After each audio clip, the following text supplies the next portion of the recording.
Greetings, dear ones. I am Kryon of Magnetic Service.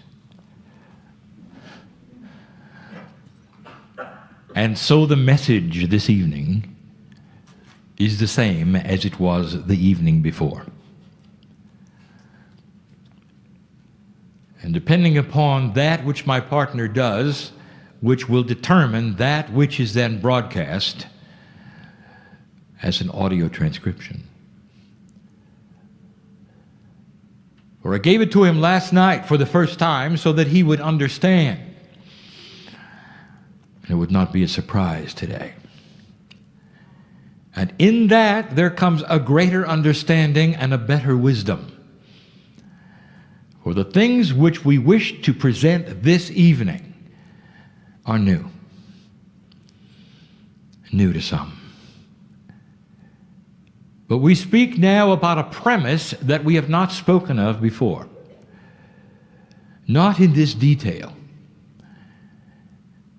And one that will then be very, very outstanding to you. Perhaps a bit unbelievable. It is a premise that has to do with physics, but everything to do with you. A premise that has to do with the energy that you sit in now. A few moments ago, when we opened this door, we ask, is the man pretending? And we ask that so that you will have discernment and you will know. For here is a message that will go to the core. Here is a message that is unbelievable to some. And so, because of its nature, we bring you the practical part as well. We fill a little of it with science. A three-dimensional aspect that will anchor that which might sound unbelievable. We present to you that which someday your scientists will see. Some of them are beginning to see it now, not understanding what it could mean, how it works, or what truly is the core. But you can't deny it's there. And in order to do this properly, we will present it in pieces and parts. Here's the premise. That as you open the door to that which is quantum in your science, you are going to discover the first kind of physics that is always benevolent. That is to say, you're about to open a door and look at something which is not linear, which has a bias, the bias of benevolence. Is it possible that there is an actual energy in physics that is biased benevolently? And that doesn't make sense. Because physics is supposed to be absolute. That is to say, there are rules, and then there are rules, and then there are rules. And you want to formalize it, and you used to want to understand that it might be random. We speak about quantum physics as being random. But is it? And if not,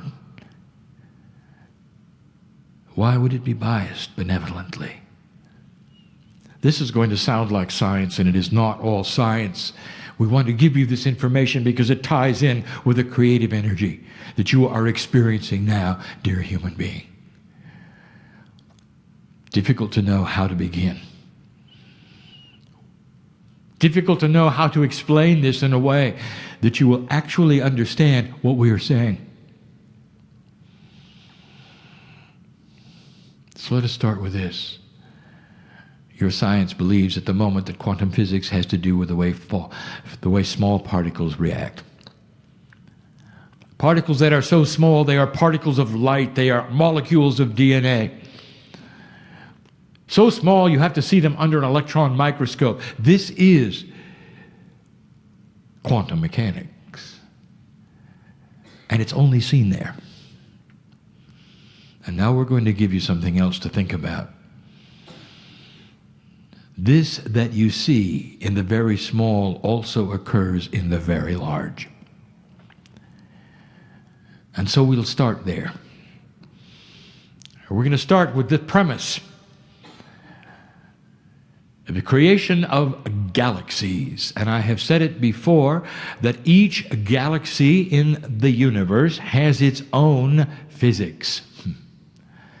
And some of them are very similar, but all of them are different.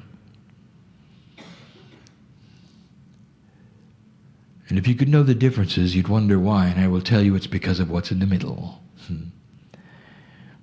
Because your physics, 3D and quantum, is determined by what happens in the middle of each creative galaxy. The creation energy in the middle, that bipolar energy, that push and pull, what we have called the twins that are in the middle of your galaxy, which you see in 3D as a singularity, is really double.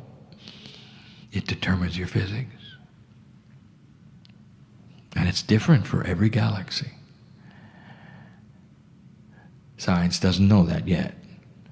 And we give this to you so that when they discover it, you can say you heard it here. It gives credibility to everything else I'm going to say. Let us start with the astronomer.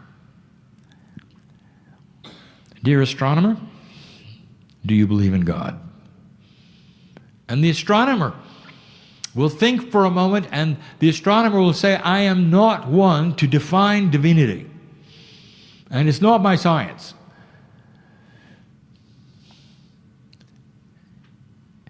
And so you will ask him instead, all right, what do you see that might be interesting to you? And this is where the astronomer lights up and says, all right, I will tell you what is interesting to all of us. We've discovered something we don't understand.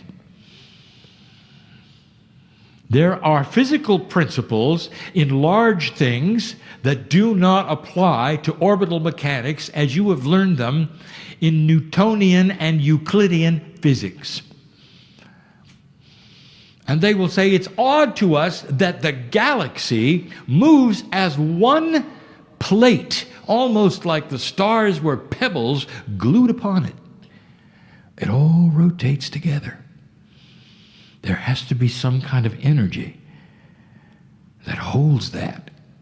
For orbital mechanics, as you know them, has to do with gravity and magnetics, orbiting objects around a fulcrum, which is a sun, seeks its natural place of orbit based upon its mass. Further away, closer together, the speed. Smaller items go faster, slower items go slower that are bigger. That's what your solar system does, but not a galaxy. The galaxy has something in the middle which must be gravity-based, and yet everything moves around it as one. There is a unity there. We don't understand it. But that's not all. Then they will tell you something that you cannot believe. It has to do with what we would call the random factor. So we're going to call this channeling the quantum factor. Something you didn't expect is happening before you. In your three-dimensional reality, everything that happens on the earth seems to be in a random state, and that is to say a bell-shaped curve. If you were to roll a dice over and over thousands of times, you would see this bell-shaped curve, or you would see a consistency of randomness. And that is what you call the way things work. That's what you expect. And there's no bias to it, especially when you would roll dice.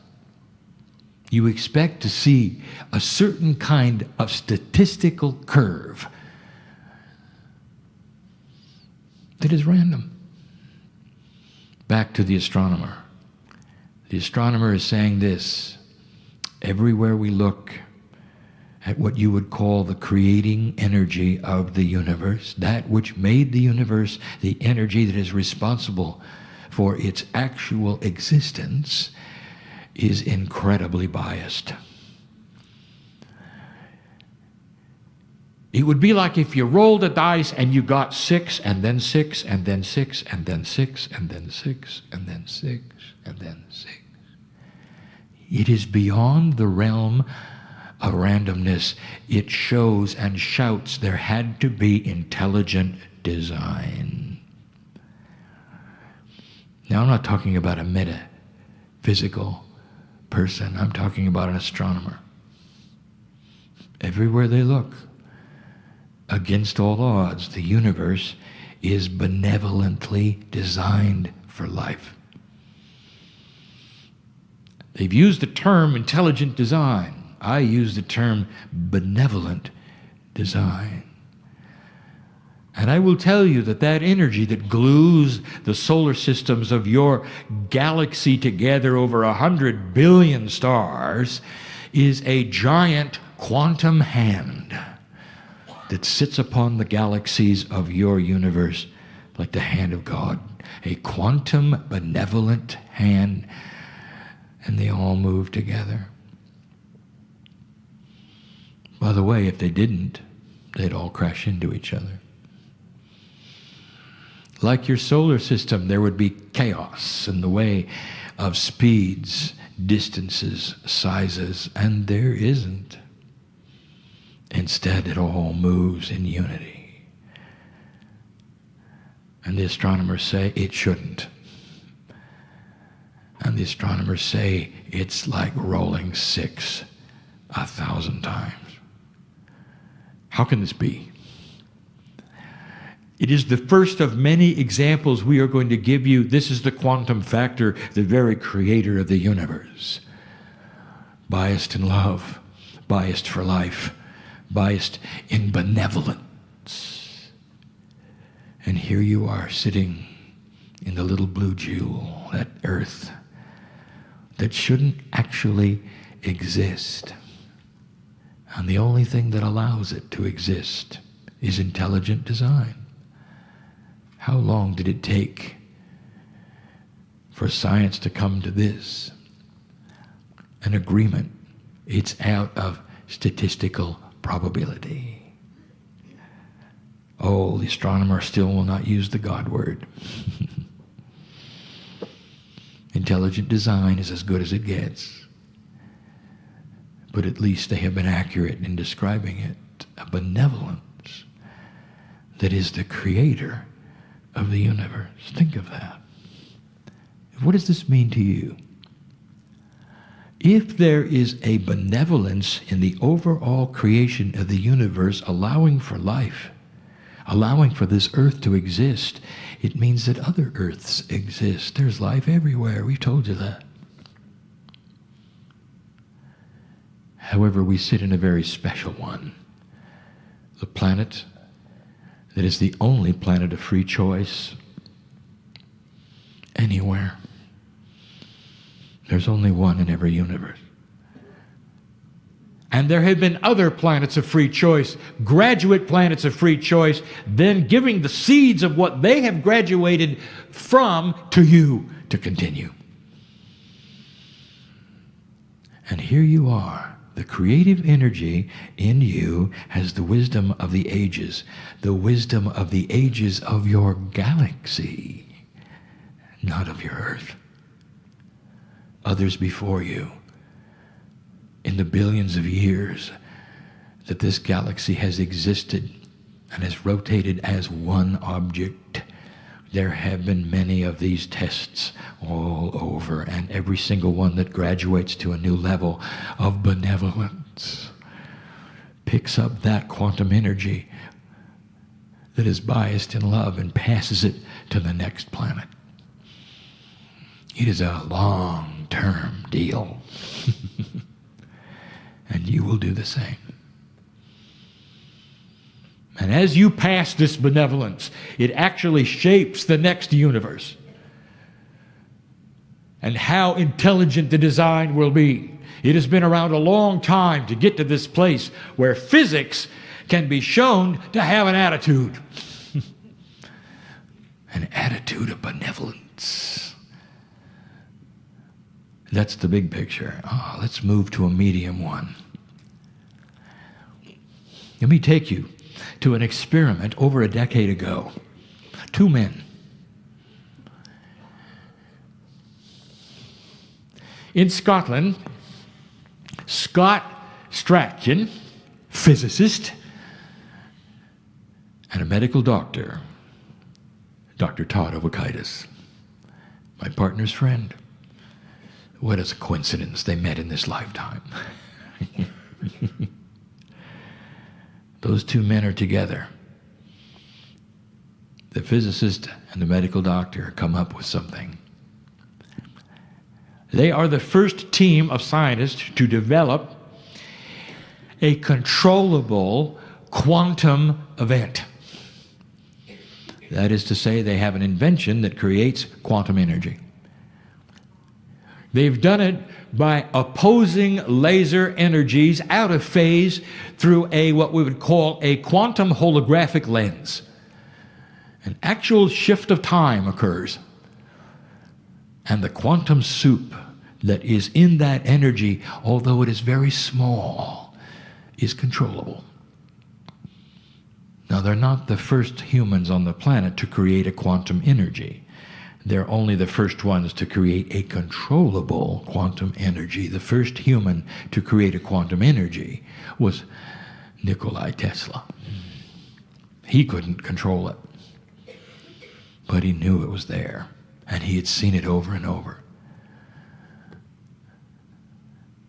But what they did next, and over the last decade, and continuing into the next one, shows the quantum factor. For they then applied this little quantum soup that they had invented to biology.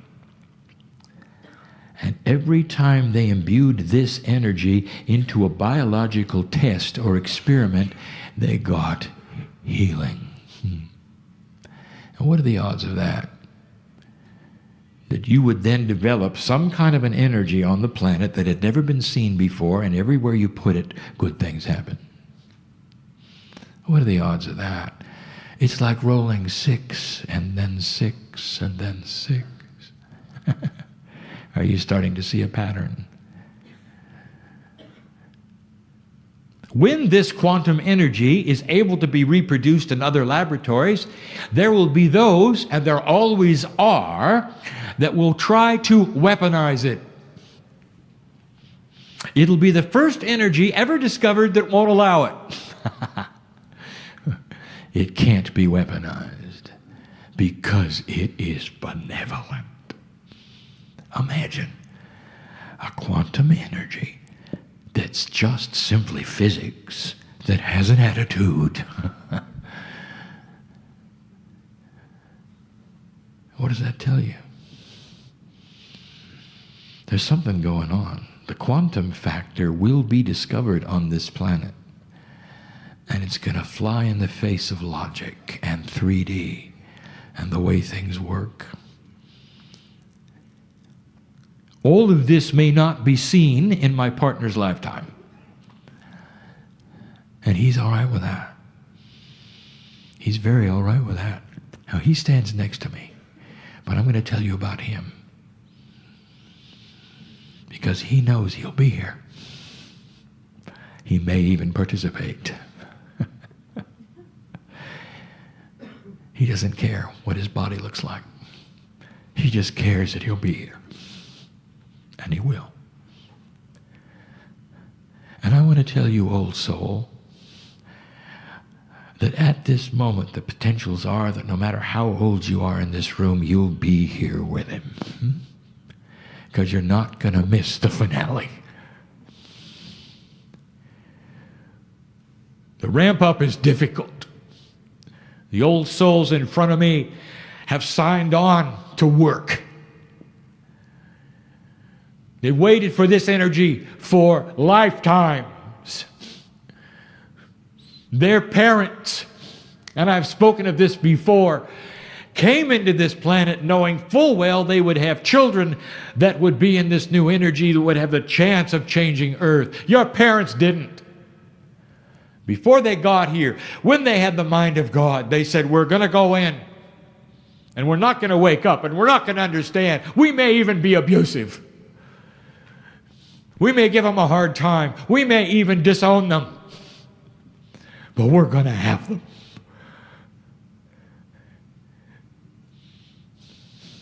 And we hope they forgive us for what we do in an old energy, but this is what we're doing because we have the mind of God before we get to earth, and we know that they are going to change things. Do you ever think of your parents that way?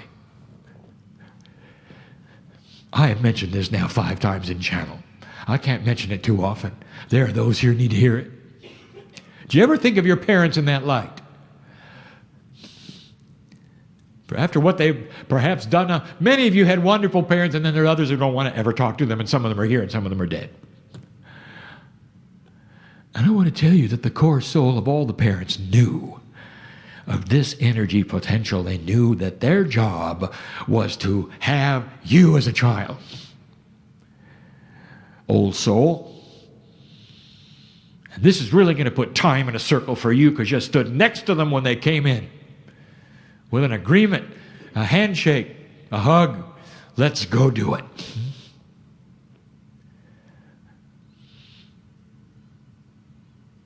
My partner says that light workers sit before him. All right, light worker, I want to ask you, if you now know what I know about your parents, who's the light worker?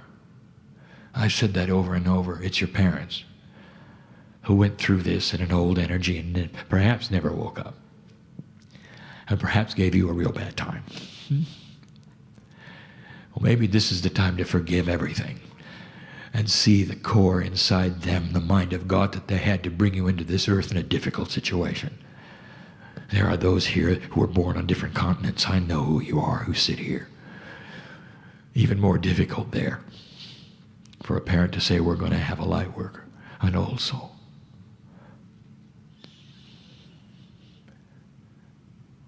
And why were they so sure that this would work?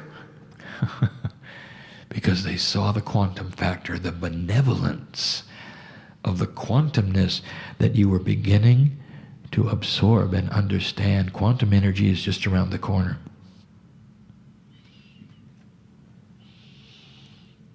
That will be the next largest discovery on the planet. It's been held back from you because it takes a higher vibrating consciousness to create it. When any planet discovers a quantum energy and is able to use it, you can go to that planet and know that you will meet high consciousness entities. Never given to you before that. For in the quantum factor contains planetary travel, interplanetary travel, entangled states, ways of doing things you never thought could happen. You can throw away your rocket ships. Oh, how 3D of you. You're on the edge of that. Now let me take you to the very small.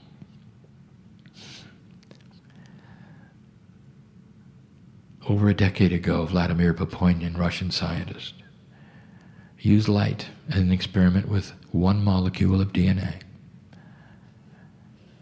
And he discovered a field around DNA. Light patterned itself into a mathematical equation when DNA was around it. He discovered that DNA had a field, a quantum field. Not only that, it was a quantum field filled somehow with information. How else could it pattern light into a sine wave? A field that is quantum, that is filled with information that came from a quantum biologist, not Kryon. And I follow that up. And I am telling you what DNA is, and it's time for you to know. When the human genome was transcribed, every single chemical in it was seen. The numbers are shocking. For in a molecule so small you cannot see it without an electron microscope, there are 3 billion chemicals in the double helix. The smallest of the small, all of those are quantum. They all qualify. They're small enough. And yet your three-dimensional scientists were looking for patterns. They wanted to know what creates 36,000 genes of the human body. By the way, there's more. I'm using a number of theirs, not mine. And that's all they were interested in. They did not see DNA in a quantum state. They were not looking for that, even though the very size of DNA must yell at that which is logic that it has to be quantum. They were not looking for that. Instead, they counted chemicals. Instead, they looked for codes. And they found them. In 3.5% of the 3 billion, there were protein-encoded parts that made all the genes. 3.5%. Over 90% was random. It did nothing that they could see.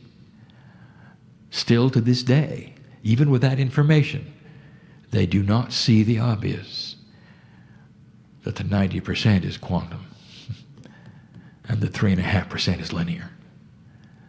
And they have to ask the question eventually when they see it, what is in the 90% that is quantum?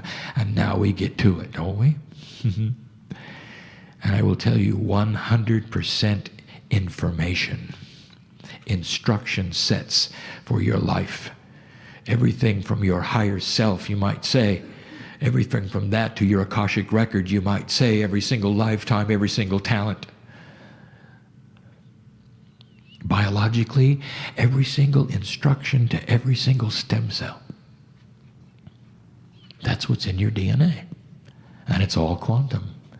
Now, I'm giving you this information so that you will understand something that is coming next. In your 3D life, you simply accept the chemicals you're given. And you act as though the 3.5% is all there is. And you take it as a standard that is unchangeable. You don't see it for the way it is designed. Think of DNA as a race car. Think of 3.5% of it as the engine. It always does the same thing, over and over and over, always does the same thing. And 95% is the consciousness of the driver behind the wheel. Only you haven't discovered the driver. And therefore you live with the 3.5% as though it were all that there is. And you never talk to it. Many of you come in with predispositions based upon the karma which is put upon you from your past lives. You don't come in clean. You come in with predispositions, fears and phobias. Some of it is positive. You come in as a prodigy, continuing your last life, the 8-year-old who can paint like a master and do brush strokes that take 30 years to develop. As soon as she can hold a brush.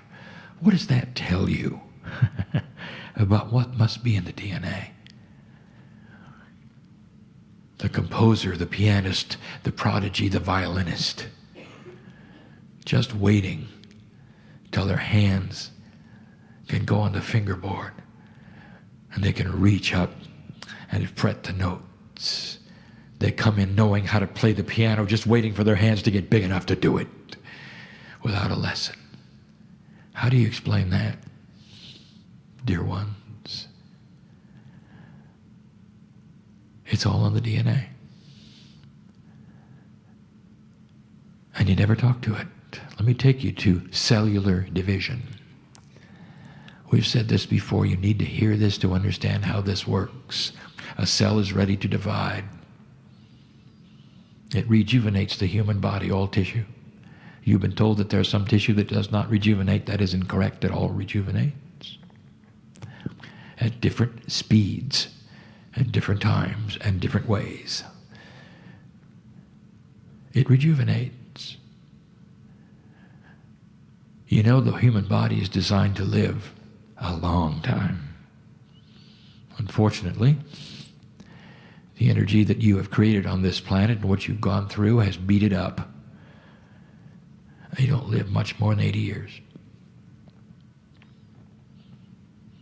The biblical creatures that you call human beings, that were sometimes prophets and sometimes masters and sometimes just there, lived for hundreds of years. Did they really, or is that just a metaphor? Did they get that right in the Bible without a mistranscription? I'm going to tell you the truth. It's very accurate. Thousands of years ago, you lived a very long time. Lemurian, if you knew your lifespan, you'd gasp. But not anymore. Instructions have been given literally by the energy of the planet that you live in. A cell divides. Right before it divides, it needs the blueprint. The blueprint is available from the stem cell. The stem cell gets its information from the quantum part of the DNA. It's never changed since you were born. It's remained static. Nothing has ever changed it. And you don't believe it's changeable. There's not a conscious effort to do anything, and it just lays there like it always did. And it talks to the stem cell and says, do the same thing you always did. The stem cell talks to the cell that is dividing, saying, make another one just the same. And you rejuvenate just like the last one. And now I'm going to give you a secret. There's another quantum energy on the planet that has the quantum factor. A benevolence. And that is new. And you sit in now a revolutionary change, and some of you are aware of it and feeling it, and it's called a shift of human consciousness, and it's shifting into the quantum factor. It is becoming benevolent. And it is why you're seeing this earth react the way it is. You're starting to see those who will not allow the old systems. You will not have dictators anymore. They want control over their lives. They don't want war. They want their families to be safe. And you're seeing it over and over in these places that have had dictators for years. The question was asked, when will Africa be included in this? A benevolent revolution, and I will tell you, the next generation, and guess who's going to be there to make sure it happens? The man in the chair. And he's going to have black skin. And he's going to be right where he needs to be. And he can hardly wait. 75 years from now, he'll be there. Ready to go. And he's not going to be a channeler. And there's no way to prove that, is there? And he won't know who he used to be. He'll just know what he's supposed to do. There's going to be a healed Africa by then, ripe and ready to develop one of the most abundant and filled with resources continents that this planet has ever seen, without any history that is political. They don't have to unlearn anything. They can start from scratch. They can take the best of any system that they've ever seen and build it. Africa will become one of the most abundant continents in the world. And by the way, they're going to have one currency. And you say, well, what about China? They're awfully large. Look at what they've done.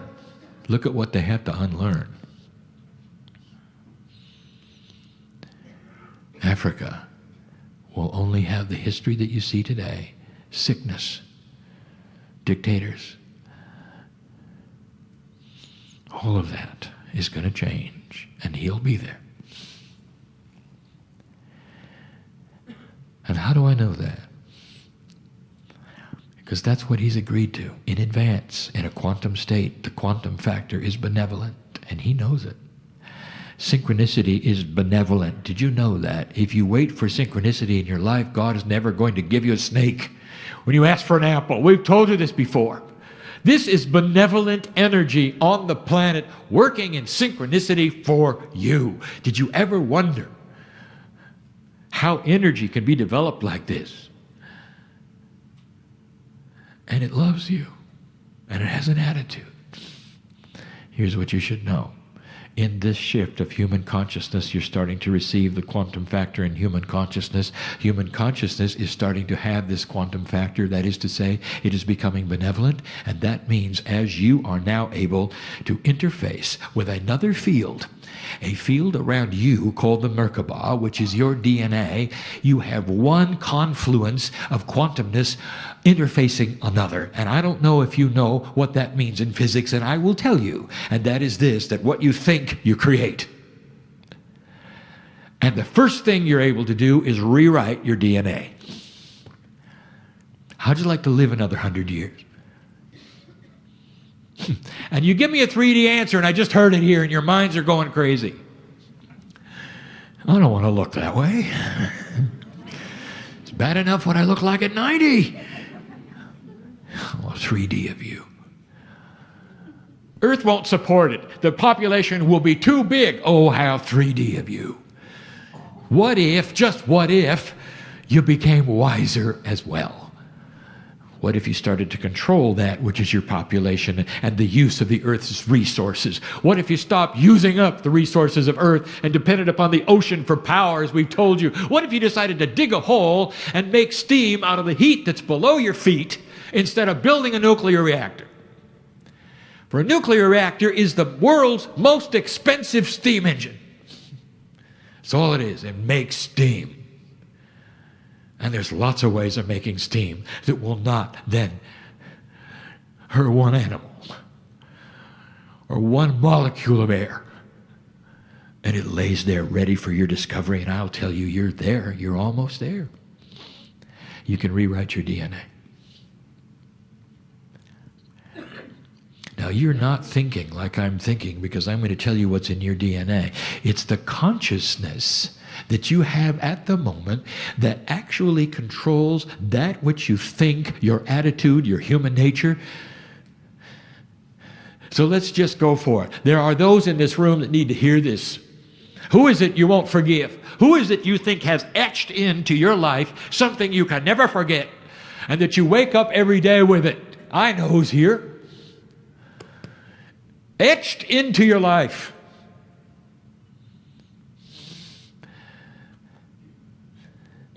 And when a cell divides, let us call it a brain cell, it asks, the same or different?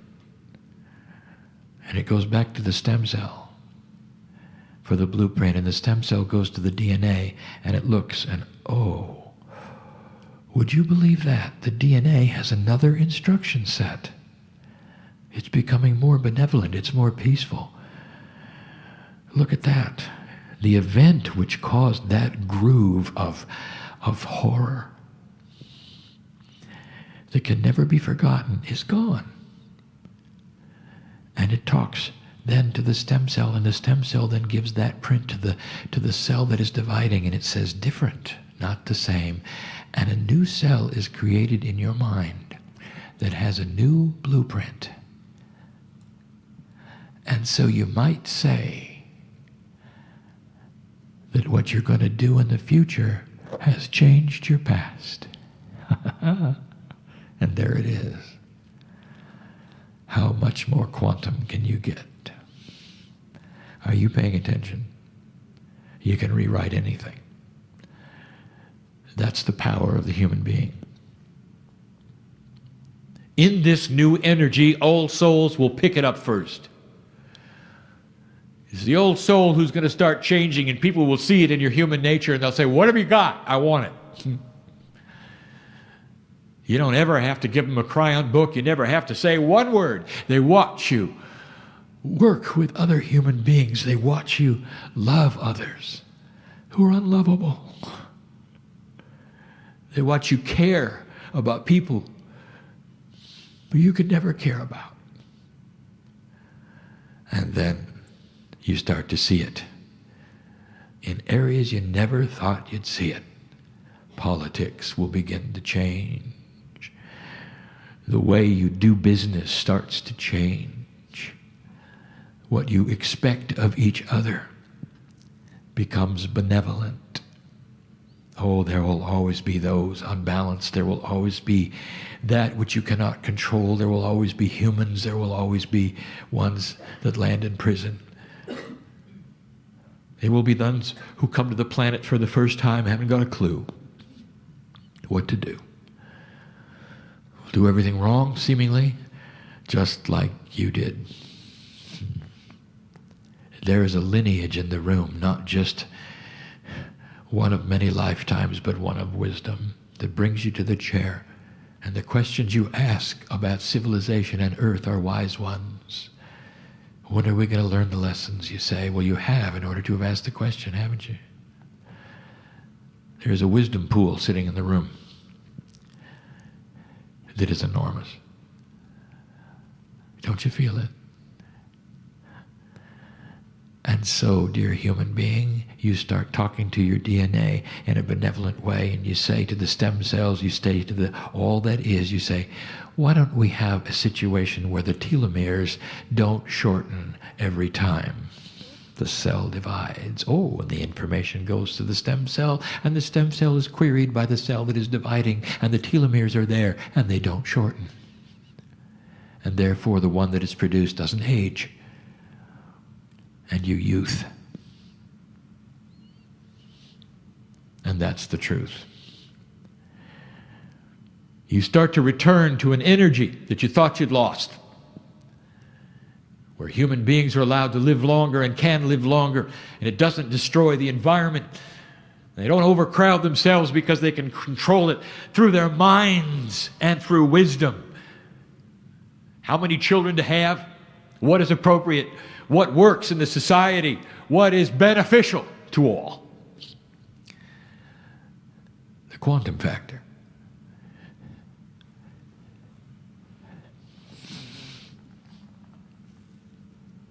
Someday you'll meet them. They're here now. You've got Pleiadian brothers and sisters who live a very, very long time in a graduate situation in a planet that went through the test just like yours and came out with a quantum factor. They have benevolence. They have quantum energy. That's how they get here instantly in return. And they'll never interrupt your free choice, and that's why they don't land and say hello. Instead, they sit and cheer on the sidelines of what you've finally done. You don't know how close you are to changing everything. If you look at the planet over the last 50 years, you have to see it. You've changed human nature. You look at some of these countries that have low consciousness and low dictators and what they're doing, and you can't believe it. And the rest of the world rolls their eyes and say, what is this barbaricness? That's a wise earth that can see who they used to be. Human nature is not static. And now I've given you the secret, old soul in this room. I want you to start using that which is your higher consciousness to talk to your bodies every day. What is it you want to start with? What have you come for? There's healings that need to be done in this room. Will you accept them? Will you accept them? And if there is a resounding yes from those who know what I'm talking about, I want to give you the invitation to imprint right now with all of us permission to change. And get out of that 3D attitude that you can't change anything biologically in your body. Have you ever heard of spontaneous remission? Do you know what that is? That is a human being who has gone into a state where they actually have rewritten the stem cells in their body to the extent that their immune system is able to carry out something that is called apoptosis at 100% virility. And what I mean by that is that there is a process in the human body that will recognize invaders and sick cells and destroy them. They call it cellular suicide. The cell knows it's diseased, and so it stops functioning. Did you know you had that? That is spontaneous remission, only through old energy and eons of unpractice. You've forgotten how. And so you get the cancers, don't you? And all the other things that attach them to your body and grow. Isn't it odd? And we've said this before. Isn't it odd that your body won't even tell you what it's doing? And you've got to go to a guy in a white coat to find out. Isn't it time that stopped? You need to start communication. You need to listen to the intuition. You need to talk to your body every day. Are you okay? What can I do? What would you like? Let's start rewriting the DNA to live a long time. Let's shorten the telomeres. Let's start with high consciousness and how we react to anger. Let us imprint our DNA with the benevolence of God. Let us take the hand of the higher self and finally learn what is in the Pleiadian layers that they gave you. You haven't opened that bag yet. And it lays there. And it's been there for over 100,000 years, waiting for you to discover it. And when you do,